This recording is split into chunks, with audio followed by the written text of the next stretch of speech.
अस्सलाम वालेकुम नाज़रीन, आप सबका इस्तकबाल है एचएन न्यूज़ में। मैं आपका होस्ट मोहम्मद अज़हरुद्दीन। आइए बढ़ते हैं तफसीलात की जानिब। अस्सलाम वालेकुम वरहमतुल्लाहि बरकातहू।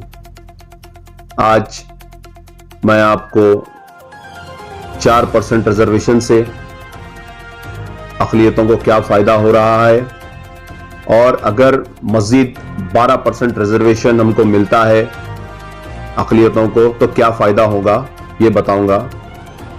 मेरा ये वीडियो खुसूसी तेलंगाना के 33 डिस्ट्रिक्ट के नौजवानों तक पहुंचाइए आप, ताकि वो रिजर्वेशन से क्या फ़ायदे हो रहे हैं, किन किन शोबों में फ़ायदे हो रहे हैं, वो समझ सके और इसका फ़ायदा उठा सके।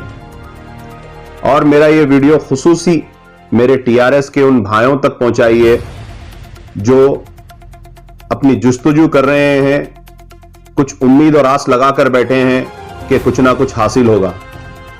आप भी ये मेरा वीडियो देखिए और अपने लीडरान से आप सवाल करिए कि 9 साल में अक़लियतों के साथ केसीआर साहब क्या क्या करें।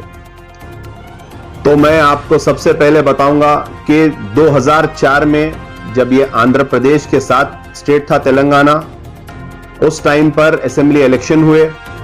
असेंबली इलेक्शन के मंशूर में कांग्रेस की जानिब से ऑल इंडिया कांग्रेस कमेटी के उस वक्त के प्रेसिडेंट श्रीमती सोनिया गांधी जी ने अपने मंशूर में यह वादा किया था कि अक़लियतों को 5% रिजर्वेशन दिया जाएगा। 2004 में असेंबली इलेक्शन में कांग्रेस की हुकूमत आई और उस वक्त के chief minister doctor YS Rajasekhara Reddy साहब थे और उस वक्त के minority welfare minister Mohammed Ali Shabbir साहब थे। सिर्फ और सिर्फ 58 डेज में रिजर्वेशन को यकीनी बनाया गया जो अपने मंशूर में कांग्रेस ने वादा किया था। उस रिजर्वेशन को यकीनी बनाने में मोहम्मद अली शब्बीर साहब ने 17 डिपार्टमेंट से क्लियरेंस लाया और इस 5% रिजर्वेशन को कांग्रेस ने यकीनी बनाया और इससे अक़लियतों का एक नया दौर शुरू हुआ तरक्की का। फिर कुछ टेक्निकल वजूहात से इस रिजर्वेशन को चैलेंज किया गया। कांग्रेस ने फिर अदालत आलिया में अपनी पूरी ताकत लगाई, तवील अरसे तक इसके लिए लड़े। फिर सुप्रीम कोर्ट ने इसको 4% पे लाकर रोक दिया। आज भी ये केस सुप्रीम कोर्ट में कॉन्स्टिट्यूशनल बेंच पर चल रहा है और आपको मालूम होना चाहिए कि टीआरएस इसमें आज तक कोई सीरियसनेस नहीं दिखाई। क्या आप कभी सुने महमूद अली साहब कभी रिजर्वेशन के लिए दिल्ली गए या सुप्रीम कोर्ट के आला वकीलों से वकला से बात करें या टीआरएस की कोई दिलचस्पी इसमें बताए? या हमारे कोप्पला ईश्वर साहब जो माइनॉरिटी अक़लियतों के मिनिस्टर है, इन्होंने कभी अपनी सीरियसनेस बताई या कोई एक प्रेस कॉन्फ्रेंस करा या कोई डिस्कशन करे? या केटीआर साहब यहां से आप बैरुल ममालिक तक जाते हैं, जो आपकी हुकूमत मुसलमानों को झूठे वादे देने के ऊपर जो वादे करे थे उस पर मुश्तमिल है, क्या आपने कभी कोई सीरियसनेस दिखाई? क्या केसीआर साहब अपनी दिल्ली में फाउंडेशन रखे बीआरएस का भी आपने कभी रिजर्वेशन के ताल्लुक से कुछ कोशिश किया? आज भी कोई टीआरएस का एक भी लीडर अक़लियतों के रिजर्वेशन के लिए कोई जुस्तजू नहीं कर रहा है। आज भी मोहम्मद अली शब्बीर साहब इस सुप्रीम कोर्ट में इस केस में इनपिल्ड होकर लड़ रहे हैं, जिसके वकील सलमान खुर्शीद साहब है। कांग्रेस की यह कोशिश है कि इस रिजर्वेशन को आखिरी दम तक बचाएंगे और अक़लियतों को इसका फायदा पहुंचाएंगे। किसी को कुछ दे के मदद करने से अच्छा अपलिफ्टमेंट उसको कुछ काबिल बना के करने से होता है, यह कांग्रेस की सोच है। अब मैं आपको रिजर्वेशन से क्या फायदे हुए हैं 4% रिजर्वेशन के बताऊंगा, उसके बाद 12% से आपको क्या फायदे हो सकते बताऊंगा। 4% रिजर्वेशन से लाखों तलबा अपने अपने शोबों में MBBS इंजीनियरिंग, MBA, MCA और मजीद प्रोफेशनल कोर्सेस में दाखिला लिए हैं, ऊंचे मुकामों पर गए हैं, गवर्नमेंट नौकरियां हासिल करे हैं, डॉक्टर्स बने हैं, इंजीनियर्स बने हैं, काफी शोबों में गए।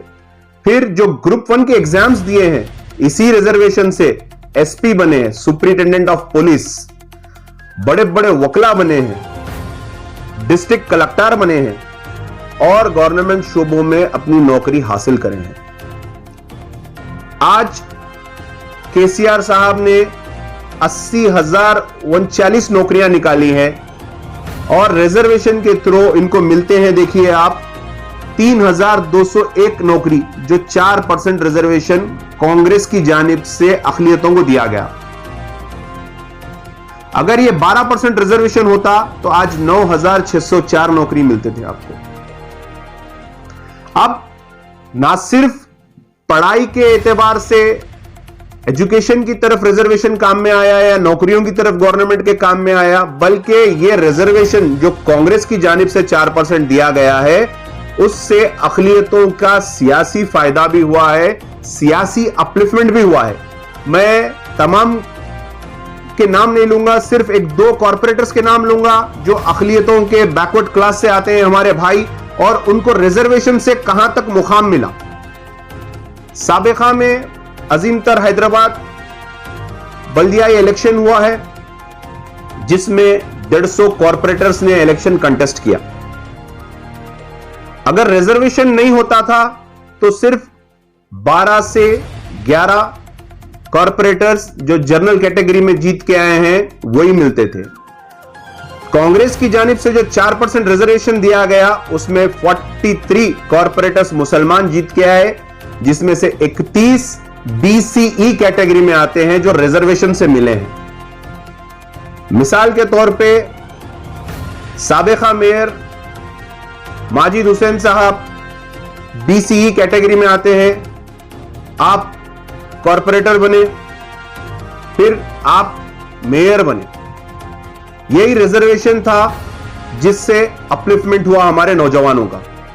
फिर साबिका में जो डिप्टी मेयर थे बाबा फसीउद्दीन, आप रिजर्वेशन से आए, आप भी BCE कैटेगरी में आते, आप डिप्टी मेयर बने।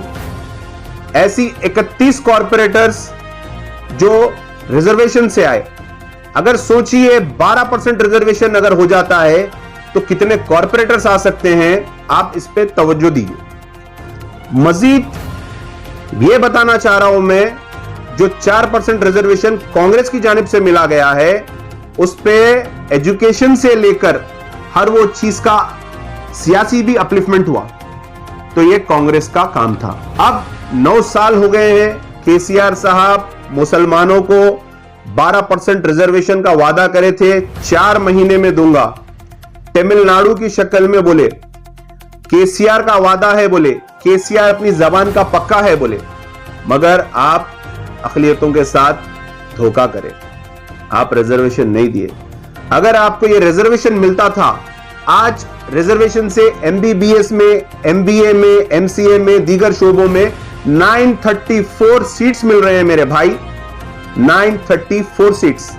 अगर रिजर्वेशन अगर 12% मिलता था तो ये 2900 सीट होते थे हमारे भाई, डॉक्टर बनते थे, इंजीनियर्स बनते थे, हर वो शोबे में MBBA, MBA बनते थे।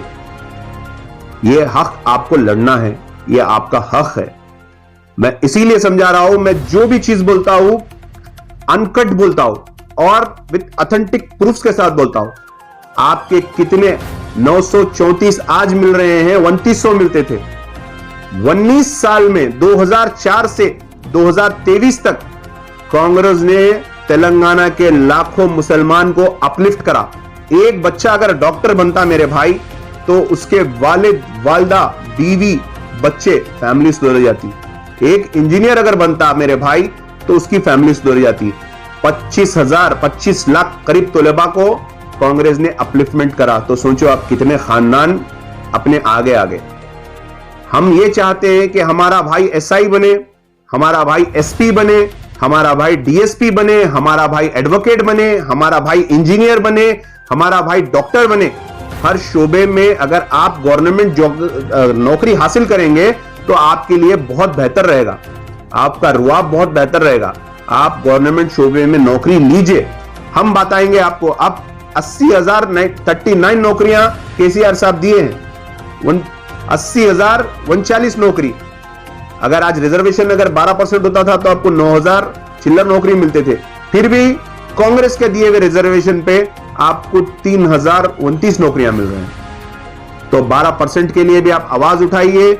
और मजीद मैं आपको बताऊंगा, देखिए कि फीस रिएम्बर्समेंट कांग्रेस के हुकूमत में इंजीनियरिंग कॉलेजेस दिले, मोइनाबाद पे आप लोग देखे इंजीनियरिंग कॉलेजेस दिले कांग्रेस के दौरे इख्तियार में। यही शबीर अली साहब इंजीनियरिंग कॉलेजों को, मेडिकल कॉलेजों को परमिशंस दिलाए। आज कॉलेजेस बंद हो गए मेरे भाई। जो सब्सिडी अखिलियतों को मिलती थी कांग्रेस के दौरे इख्तियार में, मैं सिर्फ आपको 13 और 14 का हिसाब बता रहा हूं, 1,17,073 स्टूडेंट्स को कांग्रेस ने सब्सिडी दिया था, स्कॉलरशिप दिया था 71 करोड़ रुपए। आज केसीआर साहब उसको रेड्यूस कर देके 18 करोड़ रुपए कर दिए, मतलब 50% से भी ज्यादा आप उसको कम कर दिए। आज स्कॉलरशिप मिल रही है 45,000 बच्चों को भी स्कॉलरशिप नहीं मिली। कांग्रेस के दौरे इख्तियार में 2013 और 14 का हिसाब बता रहा हूं मैं आपको। आप क्या दे रहे हैं? 49 करोड़, कांग्रेस ने 192 करोड़ दी, लिहाजा आप स्कॉलरशिप को भी रोक दिए। तो मैं अवाम उन्नास से, तमाम डिस्ट्रिक्ट के लोगों से, तमाम लीडरान से यही बोल रहा हूं कि केसीआर को आप लोग पहचानिए, 12% रिजर्वेशन के लिए अपनी आवाज उठाइए। मैं सिर्फ आज रिजर्वेशन के बारे में बात कर रहा हूं तो सिर्फ रिजर्वेशन के बारे में बात करूंगा। मजीद कई वादे हैं उसके जो पूरा नहीं किया, कई चीज है जो पूरा नहीं किया, कई हमारे दिलों को तकलीफ देने वाले काम किया, हम वो भी अभी डिस्क्लोज नहीं कर रहे। मैं आपको सिर्फ यही बोलूंगा कि 4% रिजर्वेशन से जो मेरे भाई डॉक्टर, इंजीनियर, एडवोकेट्स, ये लोग जो फायदा उठाए वो हमसे भी राब्ता करिए, ताकि आप आवाम को बताइए कि आप रिजर्वेशन से आए। आप आवाम को बताइए कि रिजर्वेशन के क्या फायदे होते हैं। आप आवाम को बताइए कि मैं एसपी कैसा बना, मैं डिस्ट्रिक्ट कलेक्टर कैसा बना, मैं लॉयर कैसा बना, मैं एमबीबीएस कैसा लाया, मैं एमबीए कैसा आया, मैं एमसीए कैसा आया, ताकि आपके दूसरे भाई भी फायदा उठा सकेंगे। और मैं आपको यही बोलूंगा कि तमाम मीडिया वाले भाइयों को यह बात पूरे तेलंगाना तक पहुंचाइए, ताकि हम शऊर बेदार हुए और हम इसका हकीकी फायदा उठाए।